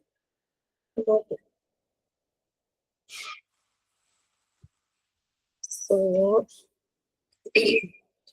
ഓക്കെ, ഈ വർക്ക് സൈക്കിൾ ചാർട്ട് ഈ ഫോമാറ്റ് തന്നെ വേണമെന്നില്ല. നമ്മൾക്ക് തോന്നുവാണ് this will be apt for ഒരു സ്കൂളിൽ ചെല്ലുമ്പോൾ ഇവിടുത്തെ കുട്ടികൾക്ക് ഇത് ആപ്റ്റ് ആയിരിക്കും, അങ്ങനെ ആ രീതിയിൽ നിങ്ങൾക്ക് അത് ചെയ്യാം. ടീച്ചിങ് പ്രാക്ടീസിനൊക്കെ പോയിട്ടില്ലാത്തവരുണ്ടെങ്കിൽ ഒന്ന് ചെയ്തു വെക്കുന്നത് നല്ലതായിരിക്കും. കാരണം ഇന്റർവ്യൂവിനൊക്കെ പോകുമ്പോഴേ ചിലര് ചോദിക്കും നിങ്ങൾ എന്തൊക്കെ ചെയ്തു ടീച്ചിങ് പ്രാക്ടീസിന് മുമ്പ്. നമുക്ക് ഈ റിപ്പോർട്ട് അങ്ങ് എടുത്ത് കാണിച്ചു കഴിഞ്ഞാൽ അവർ ഇംപ്രസ്ഡ് ആവും. നമ്മുടെ സർവേ, നിങ്ങൾക്ക് സർവേ തന്നിരുന്നോ? സർവേ തന്നായിരുന്നു മാം. എനിക്ക് തോന്നുന്നു ഒരു അസൈൻമെന്റ് നിങ്ങൾക്ക് മിസ്സിംഗ് ആണെന്ന് തോന്നുന്നു. 10 ക്വസ്റ്റ്യൻസ് ഒരുമിച്ച് വന്ന അസൈൻമെന്റ് ചെയ്തിട്ടുണ്ടോ? ഇല്ല. അത് വിട്ടുപോയതാ. അത് ചെയ്യാൻ സമയം ഉണ്ടാവോ? എളുപ്പമുള്ളതാണ്. പക്ഷെ ഒന്നില്ലെങ്കിൽ ഒരു 1 hour അതിന് വേണ്ടിയിട്ട് സ്പെൻഡ് ചെയ്ത് കഴിഞ്ഞാൽ അത് പെട്ടെന്ന് തീരുന്നതാണ്. ഒറ്റ ബുക്കാണേ അത്. ഓക്കെ. ജസ്റ്റ് ക്വസ്റ്റ്യൻസ് കാണിക്കാം. നിങ്ങൾ റെഡി ആണെങ്കിൽ ചെയ്യുക, അല്ലെങ്കിൽ അത് ജസ്റ്റ് ചെയ്ത് വെച്ചാലും മതി പിന്നീട് എക്സാം എല്ലാം കഴിഞ്ഞിട്ട്. ക്വസ്റ്റ്യൻ കാണിച്ചു തരാം. ക്ലാസ് റൂമിൽ ഇട്ടോളൂ, ഞാൻ എക്സാം കഴിഞ്ഞിട്ട് ചെയ്തോണ്ട്. ജസ്റ്റ് ഇപ്പൊ ഞാൻ ജസ്റ്റ് ഒന്ന് കാണിച്ചു തരാം കേട്ടോ.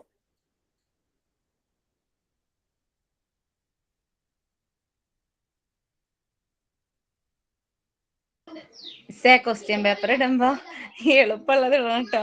നിങ്ങള് ആ ക്വസ്റ്റ്യൻ പേപ്പർ കണ്ടപ്പോ ഉള്ളിന്റെ ഉള്ളിന്നാണ് ആ PDF-ന്റെ ഹൃദയഭാഗത്തു നിന്നൊക്കെ ഇങ്ങനെ ഇട്ടിക്കണത്. അതുകൊണ്ട് ഒന്ന് എളുപ്പമുള്ള ക്വസ്റ്റ്യൻസ് ഇട്ടായിരുന്നു. ഒരു കാര്യം ഞാൻ ഉറപ്പായിരുന്നു, എന്റെ പോർഷനിൽ നിന്ന് ഞാൻ ഏജ് പീരീഡ് അത് ചോദിക്കില്ല. കാരണം അത് ഇട്ടിട്ട് ഒരു ബാച്ചിന് ഭയങ്കര, അത് മോഡൽ എക്സാമിനാട്ടോ ഇട്ടപ്പോ അവർക്ക് ഭയങ്കര, നമുക്ക് എപ്പോഴും ഡേറ്റും അതൊക്കെ ഓർത്തിരിക്കാൻ ഇച്ചിരി വിഷമാണല്ലോ.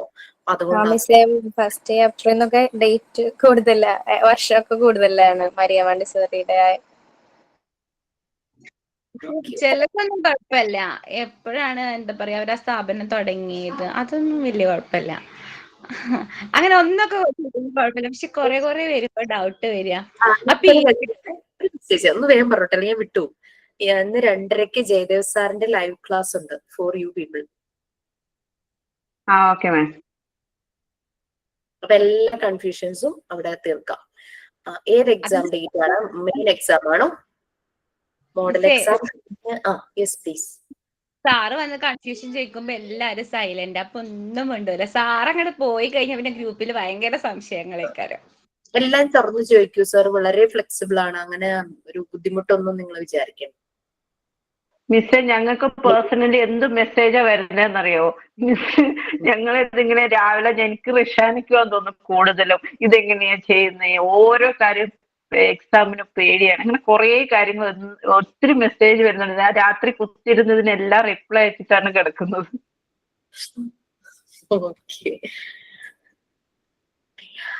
ഇത് ജസ്റ്റ് ഒന്ന് ക്വസ്റ്റ്യൻ വായിച്ചോളൂ. ബുദ്ധിമുട്ടാന്ന് തോന്നുവാണെങ്കിൽ ജസ്റ്റ് ലീവ് ഇറ്റ്, അല്ലെങ്കിൽ കീപ്പ് ചെയ്താലും മതി പിന്നീട് എഴുതി.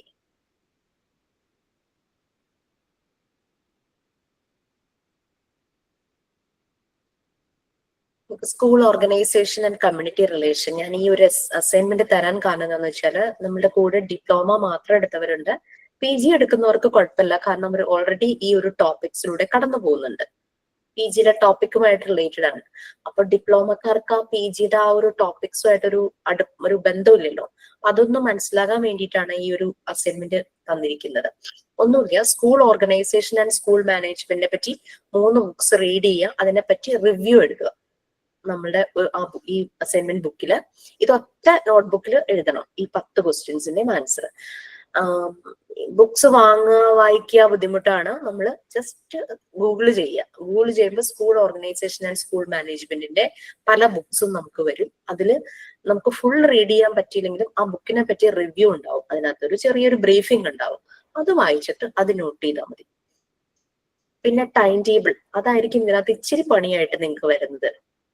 നമുക്കൊരു സ്കൂൾ എന്ന് പറഞ്ഞു കഴിഞ്ഞാൽ 3 ടൈപ്പ് ടൈം ടേബിൾ ഉണ്ടാവും. കുട്ടികൾക്ക് ഒരു ടൈം ടേബിൾ ഉണ്ടാവും. അവർക്ക് ഓരോ പീരീഡിലും ഏത് ടീച്ചറാണ്, ഏത് സബ്ജക്റ്റ് ആണെന്നുള്ളത്. ടീച്ചർമാർക്ക് ടൈം ടേബിൾ ഉണ്ടാവും, ഏത് ക്ലാസ്സിലേക്ക് അവർ പോകേണ്ടതെന്നുള്ളത്. പ്രിൻസിപ്പളിന്റെ ഒരു ടൈം ടേബിൾ ഉണ്ടാവും, ഏത് ക്ലാസ്സിൽ ഏത് ടീച്ചറാണെന്നുള്ളത്. അങ്ങനെ 3 ടൈം ടേബിളിന്റെ മോഡല് നമ്മൾ ഉണ്ടാക്കണം. അത് മാത്രമേ ഉള്ളൂ ഇതിനകത്ത് ഇച്ചിരി ടൈം എടുക്കുന്നത്. അപ്പൊ ഞാൻ പ്രിപ്പയർ ചെയ്ത ടൈം ടേബിൾ ഷെയർ ചെയ്യുമായിരുന്നു ക്ലാസ്സുകളിലേക്ക്. പിന്നെ ഏതെങ്കിലും ഒരു പ്രീ സ്കൂൾ വിസിറ്റ് ചെയ്തിട്ട് ആ സ്കൂളിനെ പറ്റി ഒന്ന് ബ്രീഫ് ചെയ്യുക. അപ്പൊ മിക്കവരും ടീച്ചിങ് പ്രാക്ടീസ് കഴിഞ്ഞവരായിരിക്കും. അപ്പൊ അവർക്ക് അത് ബ്രീഫ് ചെയ്യാനും ആ സ്കൂളിനെ പറ്റിയുള്ള ഒരു ഡിസ്ക്രിപ്ഷൻ എഴുതും. പിന്നെ ഒരു സ്കൂൾ തുടങ്ങുന്നു, അല്ലെങ്കിൽ നമ്മളൊരു കുഞ്ഞിനെ സ്കൂളിലേക്ക് അഡ്മിഷൻ കൊണ്ട് ചെല്ലുമ്പോൾ നമുക്ക് കുറെ കൺസേൺസും ക്വറീസ് ഒക്കെ ഉണ്ടാവും. അതാണ് നെക്സ്റ്റ് വൺ എഴുതേണ്ടത്. 4ാമത്തെ FAQ, frequently asking questions. Fees എത്രയാണ്, യൂണിഫോം പ്രൊവൈഡ് ചെയ്യുമോ, ടെക്സ്റ്റ് ബുക്ക് പ്രൊവൈഡ് ചെയ്യുമോ, പിന്നെ എക്സ്ട്രാ കരിക്കുലർ ആക്ടിവിറ്റീസ് ഉണ്ടോ, കൺവേയൻസ് ഉണ്ടോ, അതായത് ബസ് ഫെസിലിറ്റി, വെഹിക്കിൾ ഫെസിലിറ്റി ഉണ്ടോ, അങ്ങനെയുള്ള കാര്യങ്ങളൊക്കെ നമ്മൾ കുറെ കാര്യം ചോദിക്കില്ലേ, അത്. പിന്നെ മിനിമം 3 പ്രീ സ്കൂൾ ടീച്ചേഴ്സ്, നമ്മൾ പേഴ്സണലി അറിയുന്ന 3 പ്രീ സ്കൂൾ ടീച്ചേഴ്സിനെ പറ്റിയിട്ട് എഴുതുക എന്നുള്ളതാണ്, അവരുടെ ക്വാളിറ്റീസ്. പിന്നെ ഒരു പ്രീ സ്കൂൾ ടീച്ചർ എങ്ങനെയായിരിക്കണം, അവരുടെ ക്വാളിറ്റീസ് എഴുതുക. പിന്നെ world non best teachers, APJ Abdul Kalam ഉണ്ടാവും, പിന്നെ മറിയ മോണ്ടിസോറി, അനി സെൽവൻ, പിന്നെ അങ്ങനെ വേൾഡ് ഫേമസ് ടീച്ചേഴ്സ് ഒക്കെ ഉണ്ടല്ലോ, അവരെ കുറിച്ച് മിനിമം 5 പേഴ്സൺസ് അവരെ കുറിച്ച് എഴുതും. ആനി സൊല്ലുവിനെ കുറിച്ചിട്ടുള്ളത്. Then create your own day time table. നിങ്ങളുടെ തന്നെ നിങ്ങളുടെ ഡേ ടൈം, അതിന്റെ ഒരു ടൈം ടേബിൾ. ഇപ്പൊ മോർണിംഗ് എണീറ്റ് അങ്ങനെ ഉള്ള കാര്യങ്ങൾ വരും. പിന്നെ ടീച്ചിങ് പ്രാക്ടീസിന് പോയപ്പോൾ എന്തെല്ലാം ആക്ടിവിറ്റീസ് ആണ്, ലേണിംഗ് ആക്ടിവിറ്റീസ് ആണ് കൊടുത്തത്. അപ്പൊ കുറച്ചു പേര് ടീച്ചിങ് പ്രാക്ടീസിന് പോയിട്ടില്ലെങ്കിൽ എന്ത് നിങ്ങൾ കൊടുക്കും എന്നുള്ളത് എഴുതിയാൽ മതി. കണ്ടോ, അത് ബ്രാക്കറ്റിൽ കൊടുത്തിട്ടുണ്ട്. പിന്നെ ഒരു ചൈൽഡ് ഫ്രണ്ട്ലി സ്കൂൾ എൻവയോൺമെന്റ് എങ്ങനെയായിരിക്കണം, ഇതാണ് ക്വസ്റ്റ്യൻ. നിങ്ങൾക്ക് ഇത് റെലവെന്റ് ആണെന്ന് തോന്നുവാണെങ്കിൽ എഴുതി കയ്യിൽ വെച്ചാൽ മതി. ഞാനിത് PG-ക്കാർ ഓൾമോസ്റ്റ് കുറെ കാര്യങ്ങളൊക്കെ അറിഞ്ഞു പോകുന്നുണ്ട്. എങ്ങനെയാണ് ഒരു സ്കൂള്, അവിടുത്തെ രജിസ്റ്റർ എങ്ങനെയാണ്, ടൈം ടേബിൾ എങ്ങനെയാണ്, അങ്ങനത്തെ കുറെ കാര്യങ്ങളുണ്ട്. അപ്പൊ ആ ഒരു കുറവ് ഡിപ്ലോമ സ്റ്റുഡൻസിന് വരണ്ട എന്ന് കരുതിയിട്ടാണ് ഈ ഒരു അസൈൻമെന്റ് പ്രൊവൈഡ് ചെയ്തത്. വിട്ടുപോയതാണ് തരാനായിട്ട്. സബ്മിറ്റ് ചെയ്യണം. സബ്മിറ്റ് ചെയ്യണ്ട, കാരണം ഇതൊരു ബുക്കല്ലേ, ആയതുകൊണ്ട് ഇത് എല്ലാ പേജും സബ്മിറ്റ് ചെയ്യാൻ പാടാ. ഞാൻ വൈവ ടൈമില് മാത്രം ഇതിലെ ഏതെങ്കിലും ഒരു കാര്യം ഒന്ന് പറയാമോ എന്ന് ചോദിക്കും. ഏതെങ്കിലും ഒരു പ്രീ സ്കൂൾ ടീച്ചറെ പറ്റി എഴുതിയത് അതൊന്ന് പറയൂ, അല്ലെങ്കിൽ വേൾഡ് ഫേമസ് ടീച്ചേഴ്സ് അവരെ പറ്റി പറയുക. FAQൽ എന്തൊക്കെയാണ് നിങ്ങൾ കൊടുത്തിരിക്കുന്നത്, അങ്ങനെയുള്ള കാര്യങ്ങൾ വൈവയ്ക്ക് ചോദിച്ചു. ഇത് വന്നിട്ട് ബുക്കിലാണോ എഴുതേണ്ടത് അല്ല സിറോക്സ് പേപ്പറിലോ? ഒറ്റ നോട്ട്ബുക്കായിട്ട് ചെയ്യാനാണ് ഞാൻ എല്ലാവരോടും സജസ്റ്റ് ചെയ്തത്. വേറെ ഒന്നുമല്ല, 10 ക്വസ്റ്റ്യൻസ് ഉണ്ടല്ലോ. പേപ്പർ ആകുമ്പോൾ നമ്മൾ ഒന്നുമില്ലെങ്കിൽ ഇത് ഫയൽ ചെയ്യണം, ബൈൻഡ് ചെയ്യണം. സ്പൈറൽ ബൈൻഡിങ് എങ്കിലും അറ്റ്ലീസ്റ്റ് ചെയ്താലേ സെക്യൂർ ആയിട്ട് ഇരിക്കുള്ളൂ, അല്ലെങ്കിൽ പേപ്പർ മിസ്സാവും. ഞാൻ അസൈൻമെന്റ് ഒക്കെ പേപ്പറിൽ എഴുതിയിരിക്കുന്നത്, അത് സ്പൈറൽ ബൈൻഡ് ചെയ്യാൻ വേണ്ടിട്ട് കീപ്പ് ചെയ്യുന്നുണ്ട്. ഇതൊരു കഴിഞ്ഞ് കഴിയുമ്പോൾ ബൈൻഡ് ചെയ്യാന്ന്. അപ്പൊ അതിന്റെ കൂടെ ചേർന്ന് സെപ്പറേറ്റ് ബുക്ക് വാങ്ങിച്ച് ചെയ്യാൻ വേണം. ഓക്കെ, അപ്പൊ അത് എക്സാമിന് ആദ്യം പ്രയോറിറ്റി കൊടുക്കുക. എന്നിട്ട് ഇത് നിങ്ങൾ സമയം ഉണ്ടെങ്കിൽ അതിനനുസരിച്ച് ഒന്ന് ചെയ്താൽ മതി. എക്സാമിന് പഠിക്കുമ്പോൾ ഒന്നും മടുക്കുമ്പോഴേക്കും ഏതെങ്കിലും ഒരു ക്വസ്റ്റ്യൻ എടുത്തിട്ട് ഞാൻ ഇന്ന് തന്നെ ഷെയർ ചെയ്യാനായിട്ട് നോക്കാം. ഓക്കെ മാമിന്റെ ടോപ്പിക്സ് കുറച്ചൊക്കെ ടെസ്റ്റ് പേപ്പറിൽ ഇടും, ഇമ്പോർട്ടന്റ് ക്വസ്റ്റ്യൻസ് ഒക്കെ. അതിലിപ്പോ ടെസ്റ്റ് പേപ്പറിൽ മിനിമം ഒരു 5-8 ക്വസ്റ്റ്യൻസ് അല്ലേ ഉള്ളൂ. അതിലും കൂടുതൽ ഇട്ടാലും കുഴപ്പമില്ല. അപ്പൊ നമുക്ക് പഠിക്കാൻ ഒന്നും കൂടി ഈസി ആവും. ഈ ഇങ്ങനത്തെ ടൈപ്പ് ക്വസ്റ്റ്യൻസാ വരിക മനസ്സിലാക്കാലോ. ഓക്കെ, നിങ്ങൾക്ക് 20th എക്സാം സ്റ്റാർട്ട് ചെയ്യുന്നത് എന്നായിരുന്നു? ഓക്കെ, ഞാൻ ഓൾമോസ്റ്റ് ഫ്രീ ആയി. 74ന്റെ ക്വസ്റ്റ്യൻ പേപ്പർ എല്ലാം കൊടുത്തു കഴിഞ്ഞു. ഇനി നിങ്ങളുടെ പ്രിപ്പയർ ചെയ്താൽ മതി. അപ്പൊ ഞാനത് ഇട്ടേക്കാം. മോഡലിന്റെ അല്ലാതെ മാമിന്റെ ടോപ്പിക് വൈസില് ഓരോ ടോപ്പിക് വൈസിലോ അല്ലെങ്കിൽ 2 ടോപ്പിക് വൈസിലോ ഉള്ള മാക്സിമം ക്വസ്റ്റ്യൻസ് ഇൻക്ലൂഡ് ആയി കഴിഞ്ഞു കഴിഞ്ഞാല് അതൊന്നും കൂടി ഹെൽപ്ഫുൾ ആവും പഠിക്കാന്. ഞങ്ങള് മോഡൽ ക്വസ്റ്റ്യൻ പേപ്പർ വേറെ റെഫർ ചെയ്തോളാം. പക്ഷെ അപ്പൊ നമുക്ക് മോഡൽ ക്വസ്റ്റ്യൻ പേപ്പർ അറ്റൻഡ് ചെയ്യുമ്പോൾ ഒന്നും കൂടി ഈസി ആവും. ഇതൊക്കെ നമുക്ക് അറിയാവുന്നതാണ്. ടെസ്റ്റ് പേപ്പർ അറ്റൻഡ് ചെയ്തിട്ട് പിന്നെ മോഡൽ ക്വസ്റ്റ്യൻ പേപ്പർ അറ്റൻഡ് ചെയ്യുമ്പോൾ ഒന്നും കൂടി ഈസി ആവുമല്ലോ. അപ്പൊ ടെസ്റ്റ് പേപ്പറിൽ കുറെ ക്വസ്റ്റ്യൻസ് കിട്ടുകയാണെന്നുണ്ടെങ്കിൽ മോഡലിൽ നമുക്ക് ഒന്നും കൂടി കൂടുതൽ സ്കോർ ചെയ്യാനും പറ്റുമല്ലോ. തരാത്ത MCQ തന്നാലും മതി മിസ്സേ.